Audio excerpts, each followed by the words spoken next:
Let's go. kulankan oo ahaa mid ay iskugu yimaadeen beel ka mid ah beelaha deegaanada waqooyiga gobolka Galgaduud ayay kaga hadlayeen xaaladaha Galmudug qaasatan saami qaybsiga golaha wasiirada ee dowlad goboleedka Galmudug kulankan oo ay ka soo qayb galeen haween dhalinyaro aqoon-yahano iyo waliba qaybaha kala duwan ee bulshada beeshaasi ayaa maanta inta ka dhacay gudaha magaalada Cabdwaaq qaar ka mid ah odayaashii waxgaradka iyo siyaasiyiintii kala duwan ee ka hadlay kulanka ayaa si isku mid ah waxay uga hor yimaadeen saami qaybsiga golaha wasiirada ee dowlad goboleedka Galmudug ayagoona sheegay inaysan guud ahaanba Galmudug ka mid ahayn dhanka kale waxay eedeen kulul u soo jeediyeen xildhibaanka beeshaan ku matala dowladda federaalka ee Soomaaliya ayagoona sheegay inuu shaqo ka dhigtay isku horkeenista beeshaan gudaheeda waa sida ay hadalka u dhigeen halkan waxa iskugu yimid beelweyntii reer Siyax Xuseen baa iskugu timid oo ka hadlaysa aayahooda masiirkooda kaga tashanaysa wadogtii waxa ka dhacay Galmudug waxa ka dhalatay dawlad xukuumad aashun ku adinaha ka dhalatay waxa ka dhalatay xukuumad gacan ku rimisa waxa ka dhalatay xukuumad gacanta la iskugu yeerayo farfiiq la iskugu yeerayo ayaa Galmudug ka dhalatay taas waxa weeye mid la qaadan doono ama beeshan hadda maanta meesha fadhida oo reer Siyax Xuseen ay qaadan doonaan oo ay rabaan ama ay taageeri doonaan ma aha mid suurtagalana ma ahan waxaan rabaa inaan cadeeyo baarlamaankii lagu hogaamiyay federaalka xubin baan anagu ku lahayn Soomaaliya xubinkaas maalin buu Soomaaliya yimid Cabdwaaq yimid meesha laga doortay maalin buu yimid maalinkii laga doortay baa u dambeysay waxa la yiraahdaa Cabdishakuur Cali Miraal yiraahdaa xildhibaankaas koow wax qabadkiisii wuxuu noqday markii la doortay walaalkii Maxamed Cali Mire ayuu wuxuu u magacawday Zafir ka South Africa Soomaaliya u fadhiya oo madaxweyne farmaajo intuu la hoos galay uu yiri ninkaas waxaan ku raada ka dhig Zafir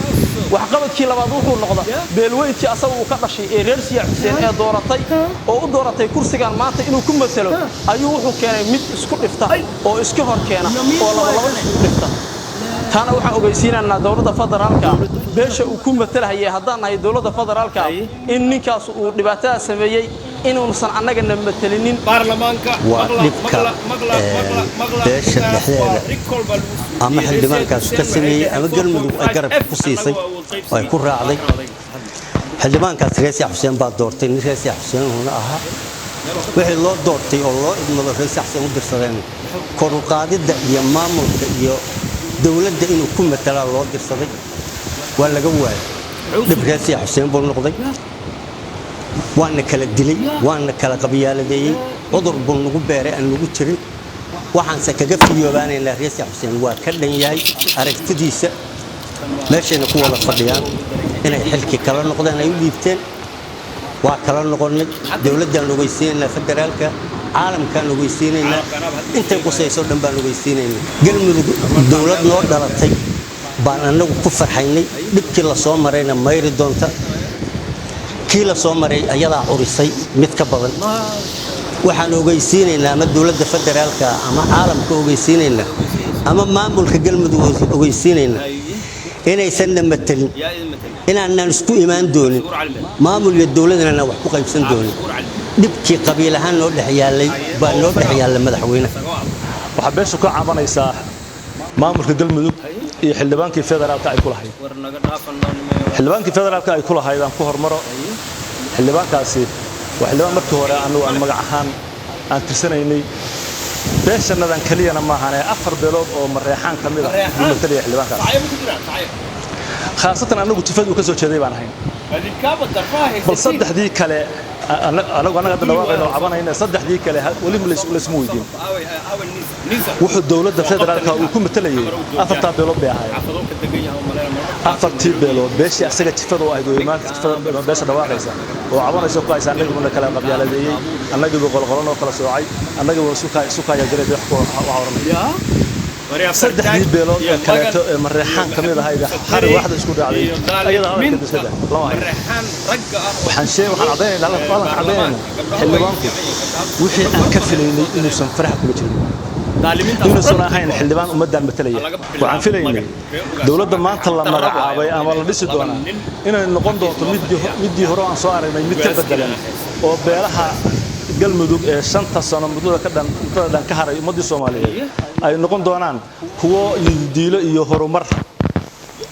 ku fakara waxaa muuqata hadda inay wali tii hore tu ka dambaysaa oo ka daran hadda inay jirto galmudugna wax maamul goboleedka ka reebay waa khilaafka iyo galmudug oo maamulka federaalista lagu talagalay inuu deegaamada iyo bulshada deegaamadaas ay waxa ay raalli kaga yihiin ku dhistaan oo laga yeerinayo magaalada Muqdisho caasimadda Soomaaliya haddii Muqdisho ay ku filan tahay Soomaaliya in wax laga soo xukumo lama qaatay federalismka waxaan leeyahay dowladda federaalka Soomaaliya madaxweynaha Cabdullaahi Farmaajo sida filahayo ayadoo magaalada Cawda ka jiro dagaal sokeeye oo kala xiran ayuu yimid January 2017 isaga ayaa xaliyay dowladda federaalka baa xalisay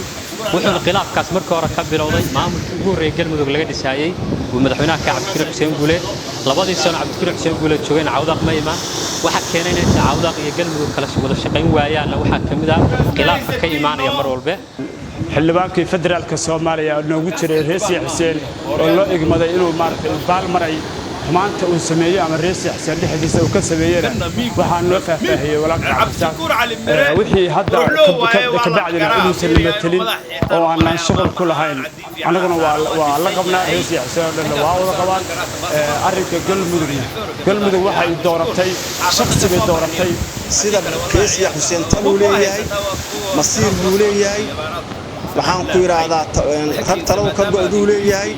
wasiirkaas oo ugu dambeysay Reesi Xuseen talay uga fariisteen culummo iyo caamo iyo aqoonyahan iyo mid kasto ay leeyihiin iyo odayaal talay uga fariisteen go'aan bay ka gaareen khayr bay siiyeen musuqmaasuq Cabdishakuur Cali Mire uu maamulay xilkaas ugu waayay oo maxaan ku yiraahdaa taas aan cadeynaynaa maamulka galmudug wax loo dhan yahay kuma dhisna madaxweynaha ninka ah qolofku waa qoorqoor waa ina qoorqoor qolof matoorkuna waa cid kale kulanka beeshan ayaa waxa ku soo aadaya xilli maalmihii dambe kulamo isdaba jooga oo looga soo horjeedo golaha wasiirada ee galmudug ay ka dhacayeen gudaha magaalada Cabdulwaaq asagoona uu kulankan qayb ka yahay kulamadaasi waa Mahad Bashiir Cismaan Mahad LFCW TV degmada Cabdulwaaq ee gobolka Galgaduud maad sharaf iyo qaayo iyo qadarin baan ku soo gudbinayaa tilka la yaa Cabdishakuur Cali Mire janano ya Kenya ha u fakar ya hafar Cabdulwaaq wala kariwa ma qayrta calaadey kalaan isbitaalay soo furfuraan madrasaday furfuraan عموليالك حتى وحققان لا بريري حتى فران هذه كاله هل ما هنا ماشي التكنولوجيا الوصول سواه أنا جمعها عند الطرف إلها هبطوا بالله